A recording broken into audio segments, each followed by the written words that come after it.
아멘. 감사합니다. 하나님의 말씀은 창세기 32장입니다. 창세기 32장 13절에서부터 32절까지입니다.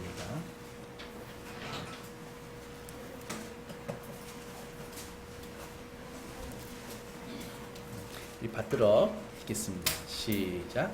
야곱이 거기서 밤을 지새고 그 소유 중에서 형 에서를 위하여 예물을 택하니 암염소가 200이요 수렴소가 20이요 암양이 200이요 출양이 20이요 전나는 낙타 30가 그 새끼요 암소가 40이요 황소가 10이요 암나기가 20이요 그 새끼 나기가 10이라.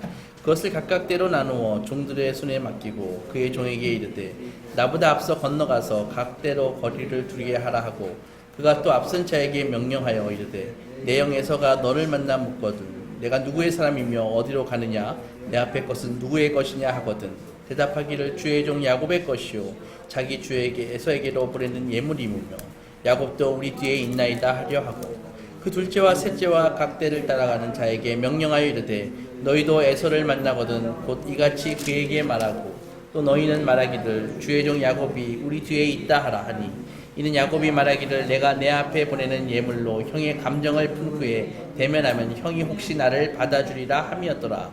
그 예물은 그의 앞서 보내고 그는 무리 가운데서 밤을 지내다가 밤에 일어나 두 아내와 두 여종과 11아들을 야복나루를 건널세 그들을 인도하여 시내를 건너가게 하며 그의 소유도 건너가게 하고, 야곱은 홀로 남았더니 어떤 사람이 날이 새도록 야곱과 씨름하다가 자기가 야곱을 이기지 못함을 보고 그가 야곱의 허벅지 관절을 치매 야곱의 허벅지 관절이 그 사람과 씨름할 때에 어긋났더라. 그가 이르되 날이 새려하니 나로 가게 하라. 야곱이 이르되 당신이 내게 축복하지 아니하면 가게 하지 아니하겠나이다. 그 사람이 그에게 이르되 내 이름이 무엇이냐. 그가 이르되 야곱이니이다. 그가 이르되 내 이름을 다시는 야곱이라 부를 것이 아니요 이스라엘이라 부를 것이니 이는 내가 하나님과 및 사람들과 겨루어 이겼음이니라. 야곱이 청하여 이르되 당신의 이름을 알려주소서. 그 사람이 이르되 어찌하여 내 이름을 묻느냐 하고 거기서 야곱에게 축복한지라. 그러므로 야곱이 그곳 이름을 브니엘이라 하였으니 그가 이르기를 내가 하나님과 대면하여 보았으나 내 생명이 보존되었다 함이더라. 그가 브니엘을 지날 때 해가 돋았고 그의 허벅지 말미암아 절었더라. 그 사람이 야곱의 허벅지 관절에 있는 둔부의 힘줄을 쳤으므로 이스라엘 사람들이 지금까지 허벅지 관절에 있는 둔부의 힘줄을 먹지 아니하더라. 아멘.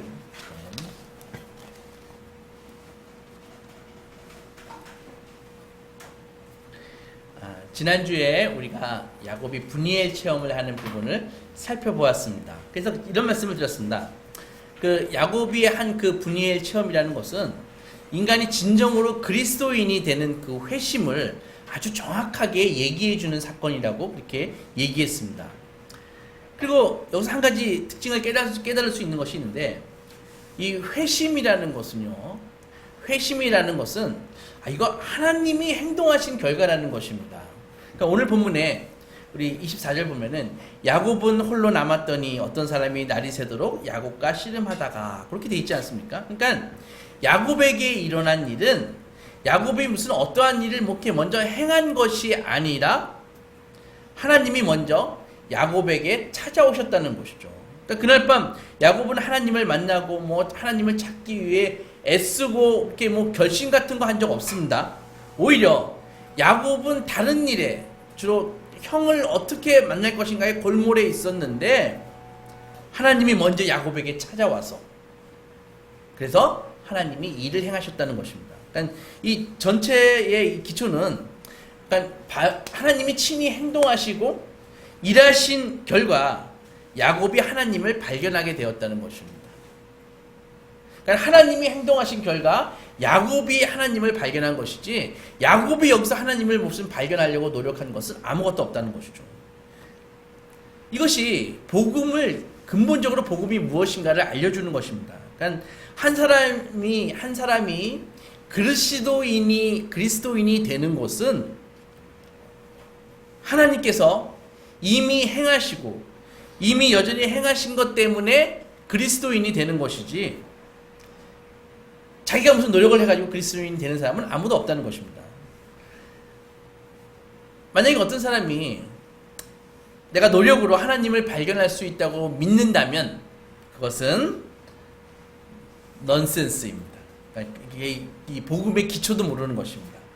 그러니까 그 복음을 이렇게 설교하는 것은 사람들에게 그리스도인이 되기 위한 어떤 팁을 요령을 알려주는 것이 아닙니다. 그것이 아니라 하나님이 그들을 그리스도인으로 만들어 주시기 위해서 이미 행하신 일을 알려주는 것이죠. 이미 행하신 일을 선포하는 것이죠. 그러니까 그것이 복음을 설교하는 것입니다.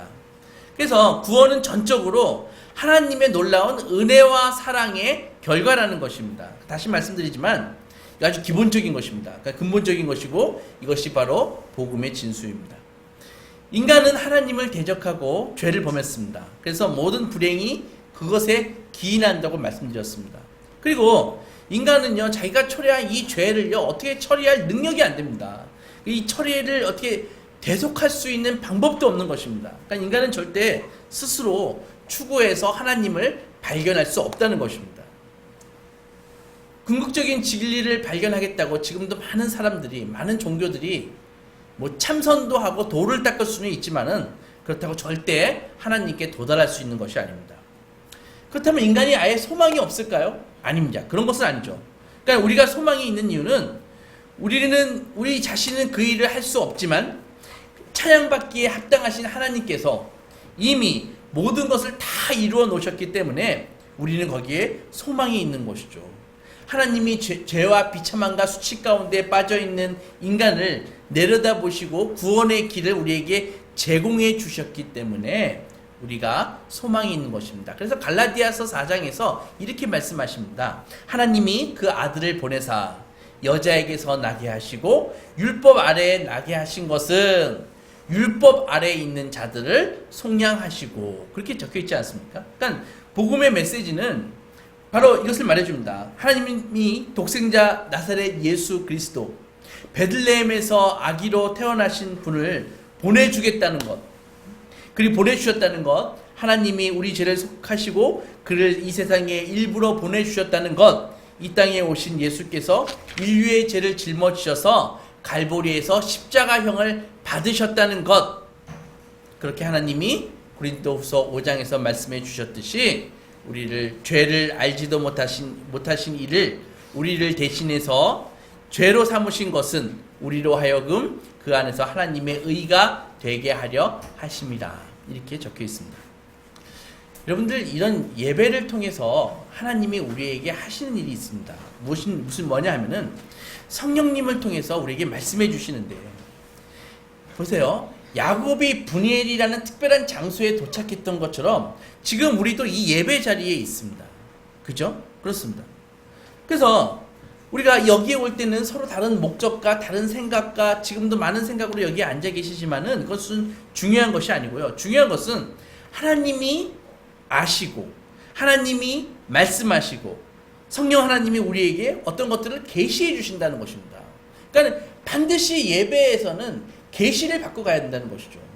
그러면은 그것이 복음인데, 그것이 복음인데, 복음은 우리에게 그럼 무엇을 계시를 해주냐? 그것을 오늘 한번 살펴보자는 것이죠. 보세요. 야복강 나루토에서 야곱이 지금 혼자 있죠. 왜? 무서워서.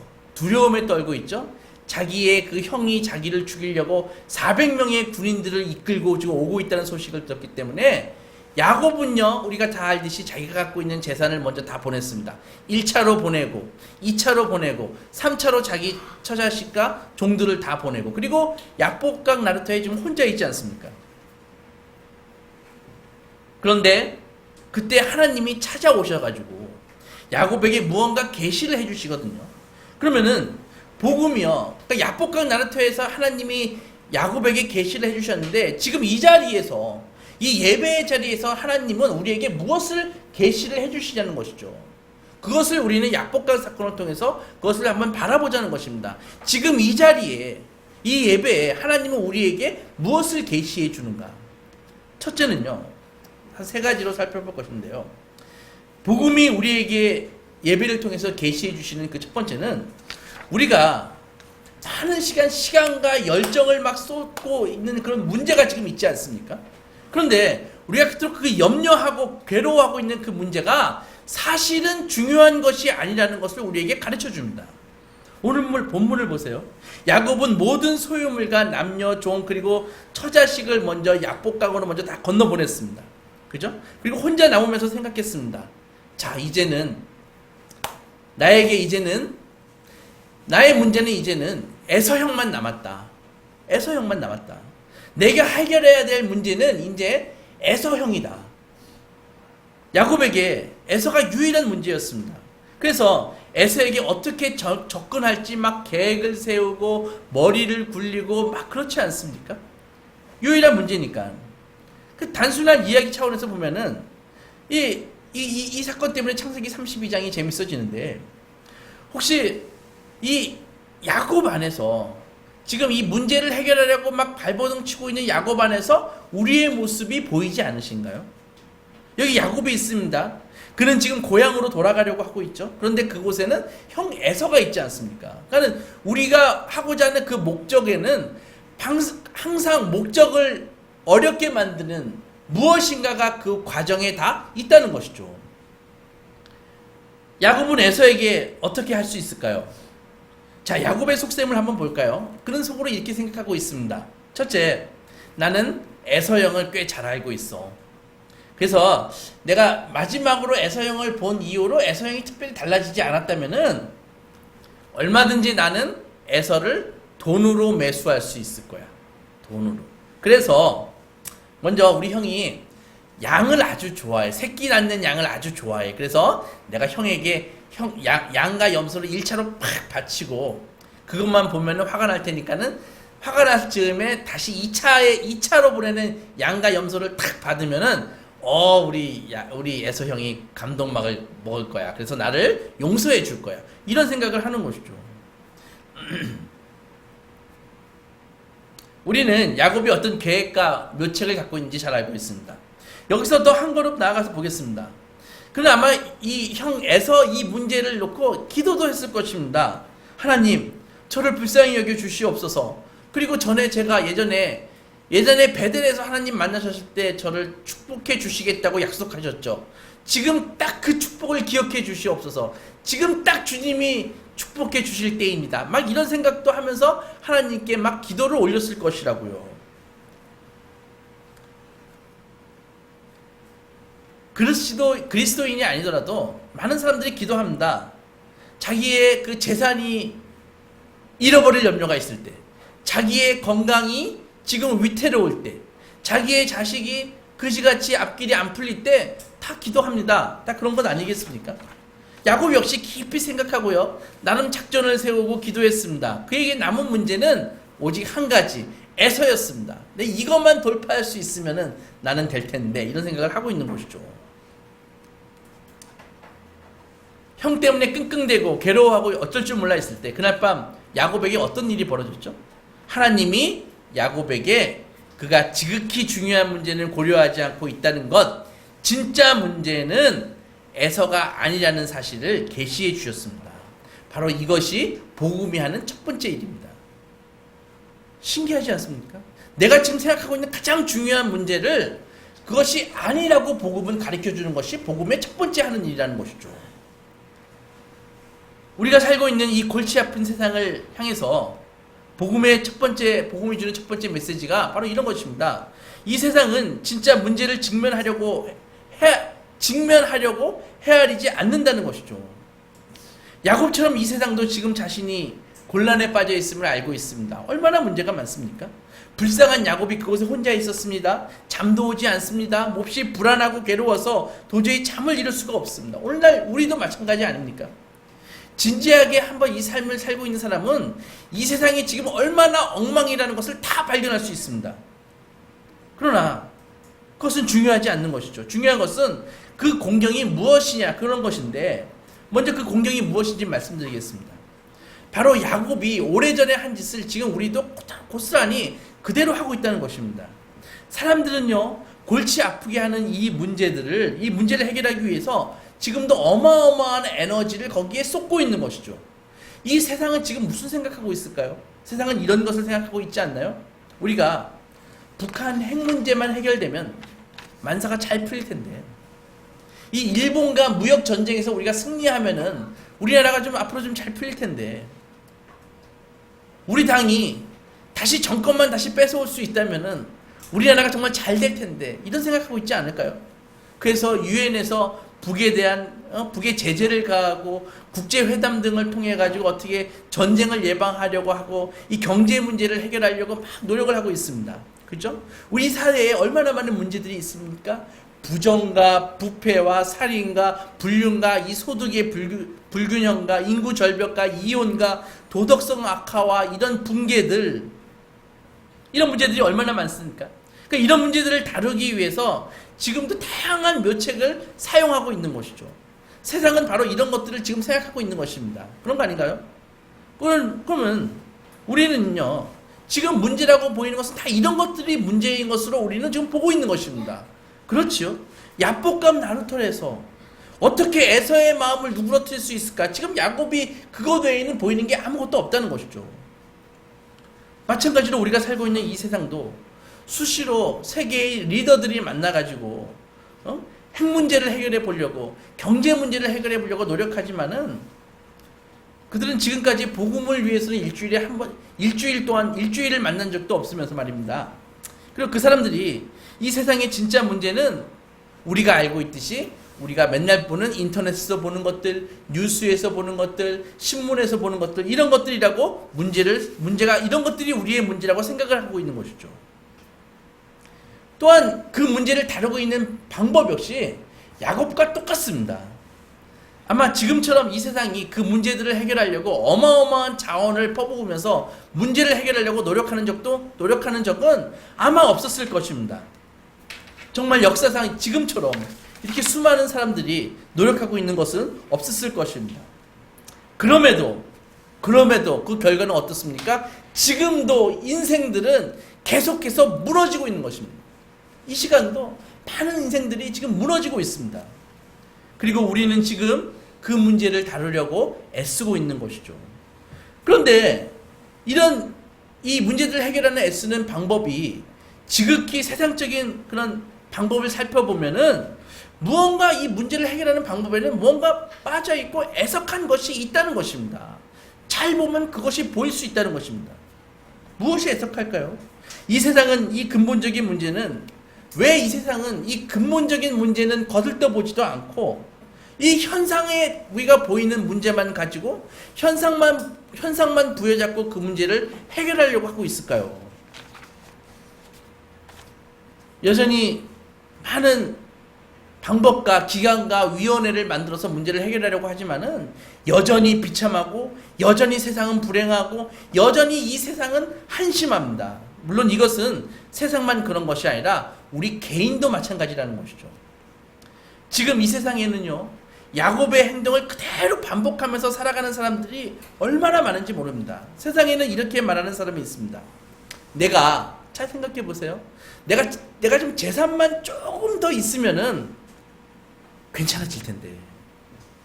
내가 돈만 좀 더 있으면 내가 참 인생이 괜찮아질 텐데. 그런 건 아닌가요? 그런 사람에게는요, 바로 돈이 애서인 것입니다. 내가 좀 더 배웠으면, 내가 좀 더 배웠으면 괜찮아질 텐데. 우리 자식이 좀 명문대학교에 갈 수 있으면 정말 좋을 텐데. 이것은 무엇입니까? 바로 교육이 그의 애서라는 것이죠. 나를 가로막고 있는 저 인간만 좀 어떻게 좀 고쳐먹으면 좀 좋겠는데, 저 인간이 좀 제대로 좀 생각 좀 해줬으면, 제대로 좀 행동 좀 해줬으면 좋겠는데, 이렇게 생각하는 사람은 바로 인간관계가 그 사람의 애서라는 것이죠. 어떤 사람에게는 꼭 필요한 한 가지가 새로운 환경일 수 있고, 또 새로운 출발일 수 있고요, 새로운 기준일 수 있는 것입니다. 오늘날 많은 사람들이 바다 건너 좋은 곳으로 이민 가려고 하는 사람들이 많이 있습니다. 새롭고 멋진 강력한 나라에서 거의 이민 가가지고 멋지게 살면 좋을 텐데, 하지만은 그 사람은요, 바로 이민이 그 사람의 애서가 되는 것이죠. 그 나라가 그 사람의 애서인 것이죠. 복음의 첫 번째 메시지는 사람들이 이토록 신경 쓰고 있는 문제는 사실 진짜 문제가 아니라는 것을 가르쳐 주고 있습니다. 그렇게 중요한 문제가 아니라고 말해주고 있는 것입니다.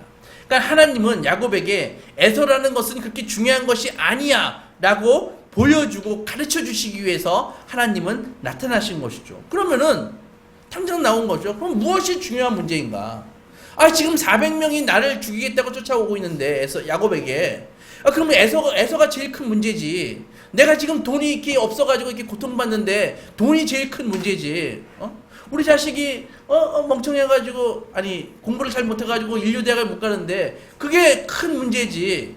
나에게 뭐가 큰 문제냐 이렇게 볼 수 있지 않는가요? 하나님은 도대체 무슨 말씀을 우리에게 하고 계시는 것일까요? 진짜 문제가 무엇일까요? 하나님이 나타나셔서 이제는 그 문제를 다루기 시작하십니다. 야곱은 얼마 안가 자신의 진짜 문제를 바라보기 시작합니다. 앞서 살펴본 것처럼 야곱은 자신의 진짜 문제를 보는 순간에, 그러니까 진짜 문제를 보니까는 자기가 여태까지 진짜 문제라고 생각했던 것들은 새까맣게 잊어버리게 되는 것이죠. 무엇입니까? 진짜 문제를 보니까 야곱이 하나님께 확 매달리게 되는데, 바로 인간의 진짜 문제는 그 인간이 하나님과 어떤 관계에 있는가, 이것이 인간의 진짜 문제라는 것이죠. 핵심을 말하면은 문제는 에서가 아닙니다. 문제는 하나님입니다. 핵심을 말하자면 그런 것이죠. 야곱의 주요 관심사는 내가 어떻게 하면 형의 마음을 누그러뜨릴 수 있을까, 그것이었는데, 그러나 하나님은 다르게 말씀하십니다. 사랑하는 야곱아, 내가 필요한 것은 에서와 화해하는 것이 아니라 바로 나와 화해하는 것이다. 하나님은 이렇게 말씀하고 계시는 것이죠. 이것이 바로 이 시대가 겪고 있는 어려움과 고난의 본질입니다. 우리는 다른 문제들을 바라보면서 우리가 병을 앓고 있는 진짜 원인, 진짜 중요한 원인은 까맣게 잊어먹고 있는 것이죠. 복음이 가장 먼저 계시해 주는 것이 바로 이것입니다. 복음은 인간이 이 세상에서 행복해질 수 있는 길은 오직 하나님께서 세우신 법에 순종하는 것이야. 그렇게 알려주고 계시는 것입니다. 그것은 하나님이 우리를 만드셨을 뿐만 아니라 하나님이 이 땅에, 이 우주에 법을 세워놓으셨거든요. 그러면은 이 법을 깡그리 무시하고 어떤 인간도 행복해질 수 없는 것입니다. 어떤 인간도 자기의 문제가 해결받을 수 없는 것입니다. 인간이 우주와 심해를 탐사하고 자기가 좋아하는 것을 뭐든지 할 수 있지만 하나님과의 관계가 잘못되어 있는 한 결코 평화와 행복은 누릴 수 없는 것입니다. 그 영혼의 안식은 결코 얻을 수 없는 것입니다. 그토록 간절히 사모하는 것을 발견하지 못하게 된다고 말씀하고 있습니다. 인간의 문제는 에서가 아닙니다. 인간의 문제는 바로 하나님입니다. 복음은 인간이 그 중심에 하나님과 바른 관계에 있지 않는 한 다른 어떤 것에서도 바른 관계를 맺을 수 없다는 사실을 우리에게 가르쳐주고 있는 것입니다. 우리에게 진정한 문제는 에서가 아니라 하나님의 문제입니다. 그런 다음 복음인 인간이 이 첫 번째 사항에 대해서 잘못 생각하고 있으면은 동시에 자기 자신에 대해서도 제대로 이해를 하고 있지 못하다고 이렇게 얘기해주고 있습니다. 무슨 말입니까? 자기가 누구인가도 제대로 볼 수 없다는 것입니다. 바로 이것이 야곱이 브니엘에서 두 번째로 본 것입니다. 달리 표현해서 야곱이 지속적으로 겪는 문제는 하나님이 본래 의도하신 자기의 모습을 망각하고 살고 있다는 것이죠.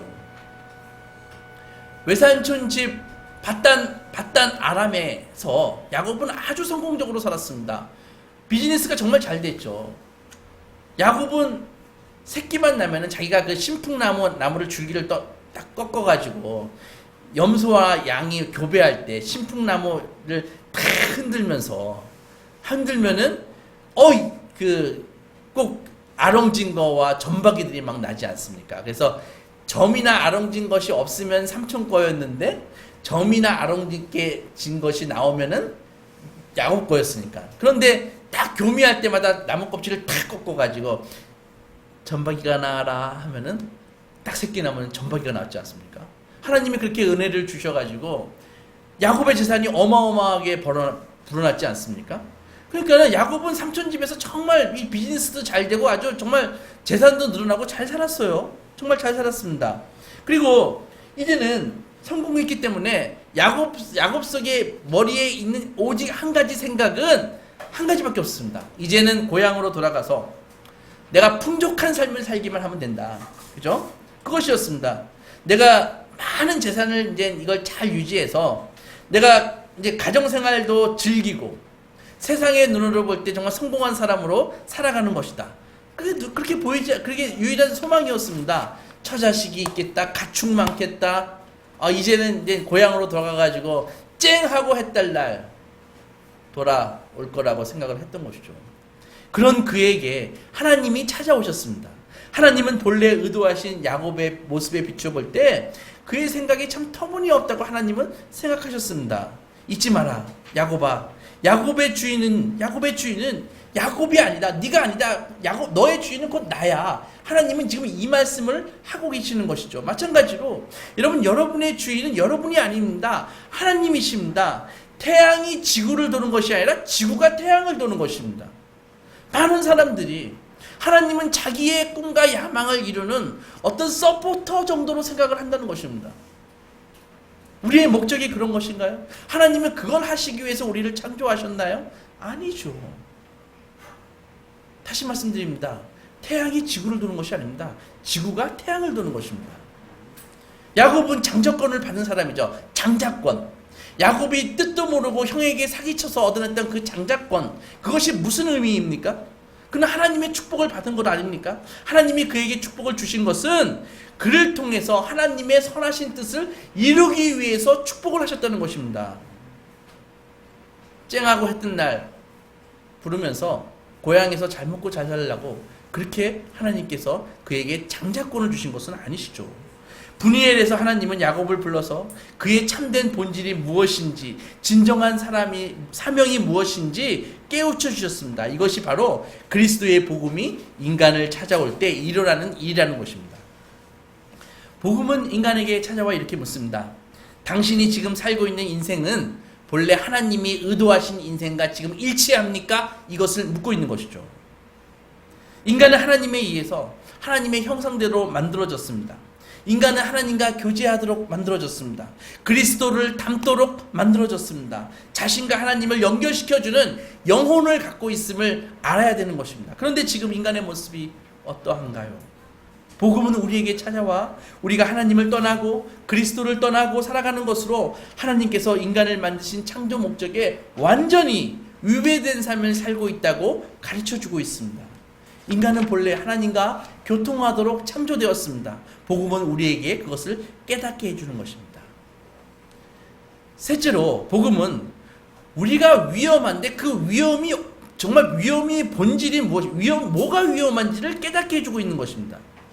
사실은 문제는 에서가 아닙니다. 문제는 하나님과 나의 관계, 그리고 나의 진정한 그 위험이 문제인데, 야곱은 자신의 위험을 이렇게 생각했습니다. 나의 위험은 내 재산을 잃어버리는 거지.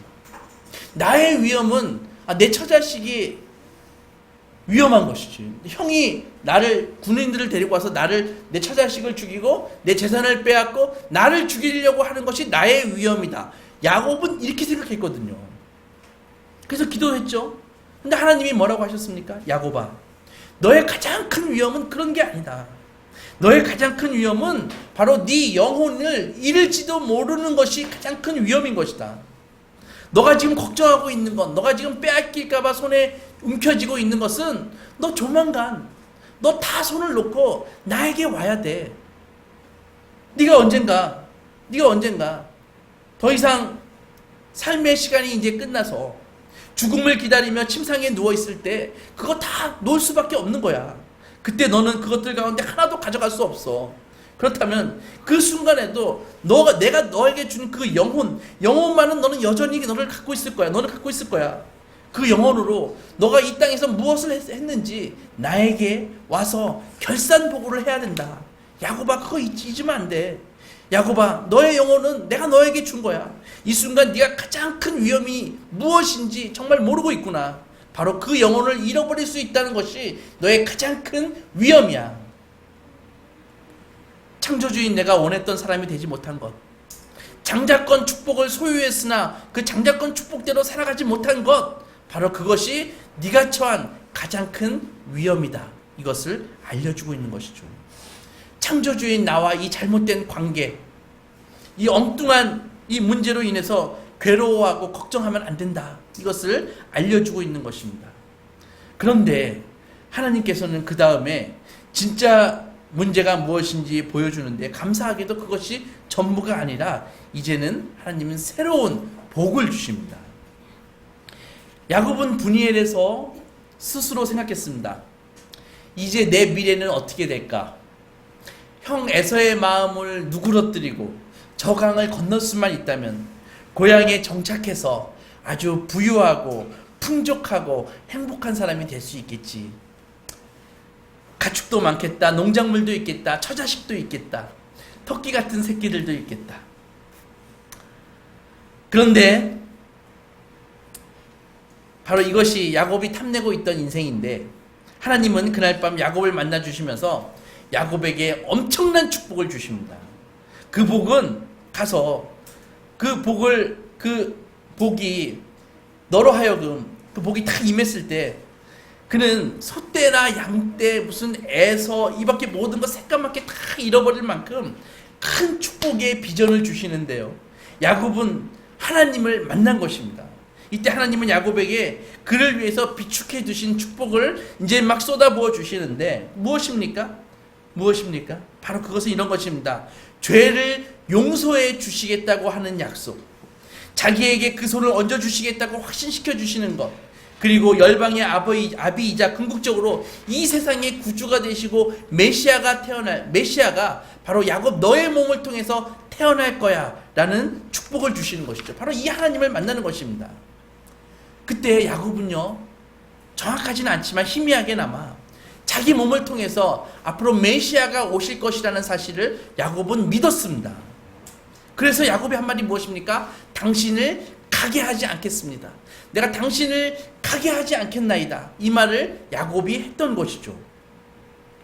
이제 나를 통해서 이 비천한 나를 통해서 이제 메시아가 오실 것인데, 실로께서 오실 것인데, 이 땅의 명예와 재산, 소유물이 뭐가 중요하겠습니까? 야곱은 지금 이것을 고백하고 있는 것입니다. 그의 몸으로. 그것은 축복입니다. 새로운 이름, 이제는 더 이상 야곱이 아니라 이스라엘이라는 새로운 이름이 곧 축복인 것입니다.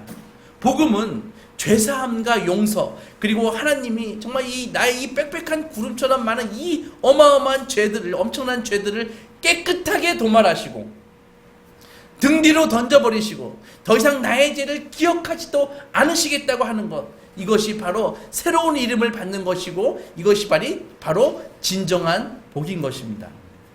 세상에서 이보다 더 큰 일을 생각해낼 수 있나요? 양심을 깨끗이 씻음받고 하나님 앞에 서서, 하나님, 비록 저는 죄를 지었지만 그리스도께서 저를 위해서 고난당하셨습니다. 이제 저는 죄사함을 받아 더 이상 죽음이 두렵지 않는 영생의 소망을 소유한 참된 자유인입니다 라고 말할 수 있는 것보다 더 큰 일이 어디에 있겠습니까? 그것은 생명의 출발을 의미합니다. 우리가 영적으로 하나님께 죄를 씻음받았다는 이것은 물리적으로 우리는 죽음에서 자유롭게 된다는 것을 의미하는 것입니다. 영적으로 죄를 씻음받았다는 것은 물리적으로 우리는 죽음에서 자유함을 얻었다는 것을 의미하는 것입니다. 성도는 더 이상 사망과 무덤에 대한 두려움이 없습니다. 우리가 사망과 무덤을 보고 이제는 웃으면서, 나는 이미 그리스도 안에서 저것들을 다 통과했다. 나는 사망에서 생명으로, 신앙에서 심판에서 영생으로 이미 옮겨졌다고 말할 수 있는 존재가 된 것이죠. 죽음은 더 이상 우리가 두려워하는 형벌이 아니라 이제는 천국으로 가는 게이트일 뿐이다, 문일 뿐이다, 그렇게 고백할 수 있는 것입니다.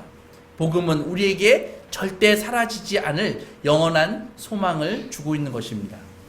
사랑하는 소망교회 성도 여러분, 복음은 이 세상이 궁극적으로 죄에서 해방될 날이 곧 올 거라고 얘기해 주고 있습니다.